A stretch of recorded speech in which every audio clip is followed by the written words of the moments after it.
What's up, you guys? It's Graham here. So for those that don't know, about 8 months ago, I relocated from Los Angeles over to Las Vegas, and in the process, I put down a deposit on the home you're about to see today. Now back then, I gave a tour of the unfinished property while it was still under construction. I then gave an update video once the furniture arrived. But there was a problem. In the previous video, the home was not done yet, and half the house was unfinished, and it's been a perpetual work in progress until today. After 7 months of patiently waiting, I'm really excited to show you the final finished house tour now that everything is completely done. And I'll be showing you a complete before and after so you can see all the work that was done along the way. Because I gotta say, there have been a lot of changes made here that you will be seeing now for the first time.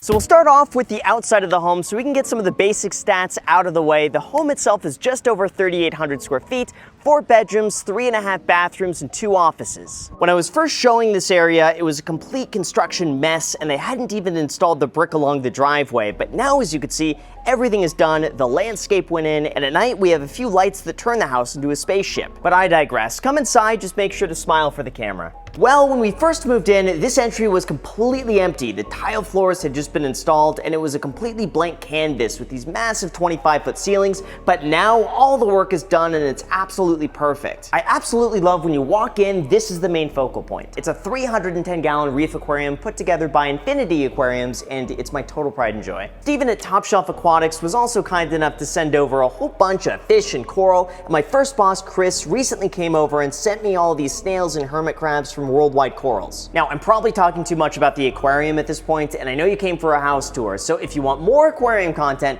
just let me know and I will include it in future videos. But overall, the entire entry was designed to make a statement, and that's why we accented 2 of the walls in black and installed a hanging light fixture from the ceiling. And then we move on to the kitchen. Originally, when I first posted about the kitchen, it was a completely massive open space with a huge center island, waterfall countertops, and tall ceilings, but now it's completely transformed into this. The first item we got to address is the refrigerator. Now, originally, I waited until Black Friday to get a really good deal on a Kitchenaid refrigerator that would perfectly fit this space, and it was scheduled to arrive within about 2 to 3 weeks. But little did I know that appliances were about to be on a severe back order due to inventory and supply chain issues. So for the last 6 months, we've been improvising with a small mini refrigerator from Amazon, and we somehow made that work for 3 people. But just recently, after a half a year of waiting, the original refrigerator was delivered, and now the kitchen is finally complete. Now, next to the refrigerator, we got more counter space along with some champagne and decorative candies, and then behind that, we have the pantry. Again, at first I was worried this would be too big and there would be no possible way to fill it all up, but somehow we've managed, and when people come over and they bring stuff that we don't end up using, it just kind of winds up here and we keep it. On this side, I'm building up a mini book collection. In fact, all of these books were sent to us by subscribers to the P.O. Box, and at some point, I do plan to go through all of them. And right after I go and make some coffee, now for sale at bankrollcoffee.com. Yeah, seriously, I just came out with my own coffee, now for sale at bankrollcoffee.com, and I am surprised at how quickly we nearly sold out. We sold almost 10,000 bags of coffee in just over 2 weeks, which is incredible. I'm also a stickler for making coffee, so we got a Keurig for anybody who wants to make coffee fast. Then we got the Ninja coffee maker that I prefer, and we have a third coffee maker on the other side of the house, which I'll show you shortly because that one is kind of crazy. The Wolf appliances also came included in the house, and I have to say this thing is incredible. I've never had anything with red knobs before, and even though Macy does most of the cooking, I could certainly appreciate the craftsmanship. And then over here we have the bane of my existence. Instead of having the candy walls like some of these mega mansions have, we got the budget version of that with candy jars. Oh, please, can I have one? No! 5 cents. You could take one. After that, we have one of my favorite designs in the entire house. Before, this is just a completely open space, and then we decided to paint the wall black to accent the room, along with a huge custom neon sign to smash the like button for the YouTube algorithm. Below that, though, I got a Mario piece of art that I purchased from an art dealer who was moving out of the state and needed to go and sell everything, and he offered this to me at such a good price that I couldn't turn it down. Next to it, though, we got a bar cart that was just recently brought over from the Educated Barfly as a housewarming gift. And he brought over everything that we would need to make some really delicious mixed iced coffees. Oh, and the Dave Ramsey cutout was given to us by a subscriber, and he just constantly moves around the house and says new things. Fun story, but this was actually posted on a Clips channel from an Instagram story, and Dave Ramsey actually commented on it. So Dave Ramsey, I'm honored that you're in the house and you can come and stay anytime. Finally, for the dining area, we got this really cool industrial wooden table topped off with a bowl centerpiece from Costco. Then, speaking of alcohol that we don't drink, Meet Kevin was kind enough to give me a Tesla tequila as a birthday present because he knows how much I like Tesla. And now we got the large living room over here. Again, here's what it used to look like before we moved in, and after a lot of work, here's what it looks like today. Now on the far end, we got the grand piano. I mentioned this before in a previous video, but this is something I have always wanted because ever since growing up as a kid, my mom had an upright piano passed down from family, and I would play it all the time. I don't talk about it too often, but I really enjoy playing the piano, and this is something I'd like to try to make some more time for. Then behind that, we have this entire wall painted black as an accent. I understand that this is not everyone's taste, but I really wanted to make a bold statement, and this entire wall was just a blank canvas to do something outrageous on. So we built this huge centerpiece out of 3x3 foot frames with the YouTube play button right in the middle. Now this is really one of those things where if you don't know YouTube, this just looks like a cool design, but if you are into YouTube, then you get it. Plus doing this was not expensive at all. They're just normal 3x3 foot glass frames, a quick computer mock-up printed out on glossy paper, and that's it. Now next to the piano, it's really hard not to notice these two enormous bottles of Ace of Spades, which by the way, this has the same retail value as a car. Both of these were given to me by a close friend, Anthony's Garage, as a housewarming gift. The champagne has definitely gone bad by now, and there's no way it's safe to drink, but honestly, I enjoy having it here, and this bottle is pretty much like a work of art. Next to that, we have an almost 90-inch TV, which looks almost like a normal-sized TV compared to how big of a wall it's mounted to. But we tend to use this anytime we have guests over and we're watching a Pokemon unboxing or a boxing match, or basically anytime Logan Paul does something, we watch it here on the TV. I've never had a house before that was big enough to actually entertain people, so it's been so nice to be able to invite people over, and then I never have to leave the house. And then finally, we got a fireplace below that with LED lights that change colors. In the summer, this is definitely not something that we use because it pulls heat from the flames and then pumps it out through the vents at the top. But when it's colder outside and not 115 degrees, it's something we like to use often. But before we leave the living room, it's hard not to ignore this bright orange couch. This is something I never imagined would work in a room like this, but once we started looking through design ideas, the orange couch came into discussion and we thought it was crazy enough to actually work. It's just a fun, playful vibe. The couch is insanely comfortable, and it reminds me of that 90s Nickelodeon couch that I used to watch when I was younger. We also went with a more eclectic rug underneath with a circular coffee table and accent chair. Overall, I think it ties the room together extremely nicely, and this is a fun place to hang out on the weekends. But before we go into the other bedrooms, we got this bonus room right here. Here's what it looked like before, and then more recently, it now looks like this. Now, what's really cool about this is that this is a Murphy bed, so we could pull it down as needed, and then during any other time, Macy could use this as her office. We're also in the process right now of installing a door across this wall so we could close it off as needed instead of using a green screen to temporarily close it off. Then down this hallway, we have one of my all-time favorite pieces. It's an uncut fossil sheet of hollow Pokemon cards. These sheets came from a KB Toys giveaway in 1999, and I'm not sure how many of these were given out, but this one came in near perfect condition, and every single time I walk by it, it's just really cool to look at. Now, across from that, we got the typical guest bathroom with limestone accent wall in the back, which then connects to a mud room that leads to the two-car garage. I think this is slowly turning into another aquarium room because we've installed a reverse osmosis unit that filters water into a 90-gallon reservoir and then into a 40-gallon Rubbermaid container for water changes. And then on this side, we have this really cool futuristic contraption made specifically for Amazon boxes, and it notifies you when there's a package. Open it up and, oh!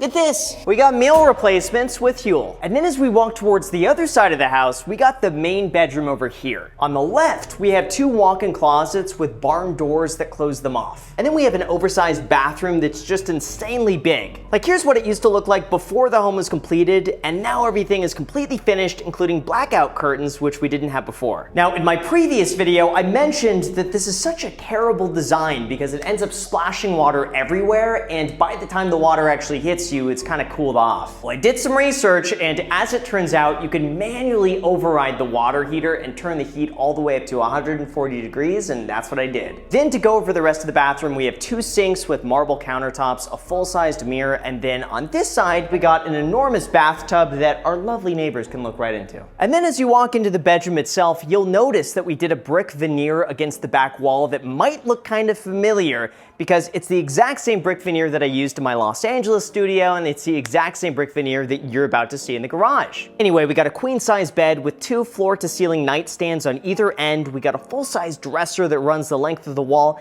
and we got a TV that happens to look disproportionately small for the wall. Then as we continue down the hallway, we got the laundry room. Now here's the thing, the laundry room was way too big. It was like the size of a small bedroom, and we didn't do enough laundry to justify all of this space. So instead, when we hired Alex to come and help on the channel, he wanted to use this as his office, so come on in. We dual purpose the space.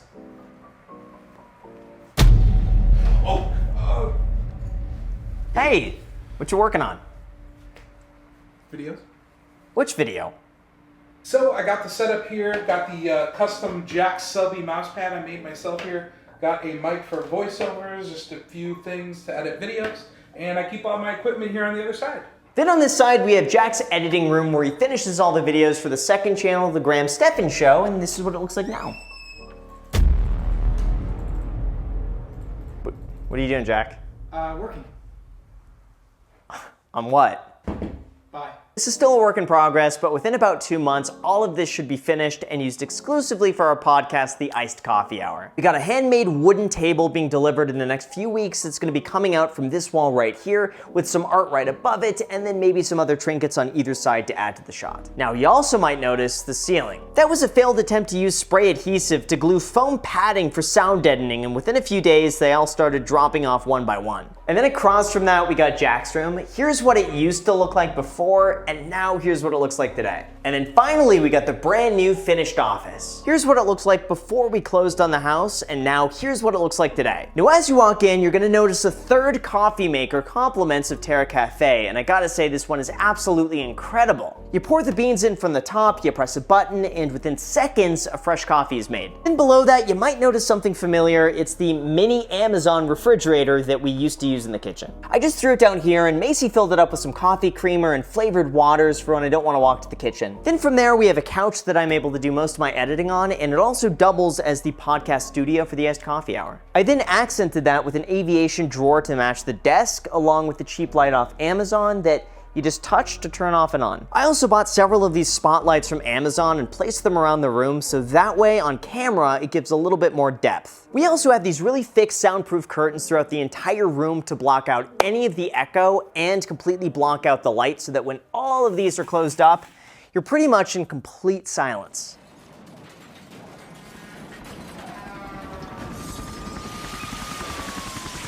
Then on this side of the wall, we got the whole desk set up with the light, the dinosaur skull, and the posters in the back. I'm really happy to have more space than my previous spot in LA, and it's so nice to be able to work and edit and film all in the same room. And finally, we got the 1-car garage in the back. I had the same brick veneer installed throughout the entire back wall, and then I placed more of these spotlights behind the cars so that when you turn them on, it helps accentuate the space. In my previous video, I talked about really wanting a Ford GT, and lo and behold, we made it happen. This is a 2005 Ford GT with 7,500 miles, all 4 options, and to me this is like a work of art on wheels. I wanted to make this as much of a centerpiece as possible, so I installed a few pictures of the original GT40 Le Mans race in the 1960s and hung some Edison lights above to add a little bit more light to the space and really highlight this car as a background. And lastly, we got the backyard. This was in a constant state of construction mess for the last 6 months, but here's what it looked like before, and now here's what it looks like today. Now I will admit, I did make a bit of a mistake when I picked out the materials for the pool. I thought the gray tile was supposed to be around the pool, which would then match the flooring in the living room, and then the white marble would be for the inlays. But either they switched them by mistake, or I picked the wrong combination of the two, and they ended up being opposite of what I thought. You pretty much have to wear sunglasses anytime you're outside, but on the bright side,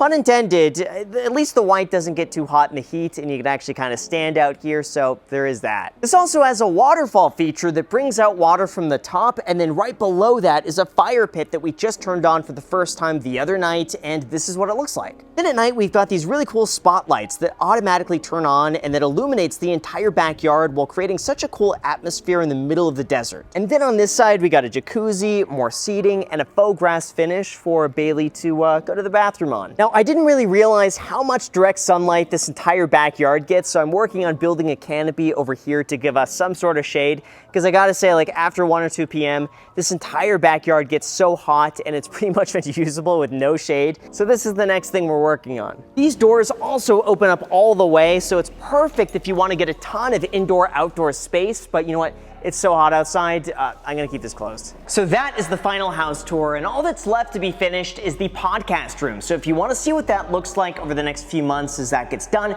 go and add the Iced Coffee Hour podcast on YouTube, and also feel free to add the Family Vlog channel. We post a lot of behind the scenes content there. The link is gonna be down below in the description. So with that said, you guys, thank you so much for watching. I really appreciate it. As always, make sure to destroy the like button, subscribe button, and notification bell. Also feel free to add me on Instagram. I post pretty much daily, so if you want to be a part of it there, feel free to add me there, as my second channel, The Graham Stephan Show. I post there every single day. I'm not posting here. So if you want to see a brand new video from me every single day, make sure to add yourself to that. Thank you so much for watching, and until next time.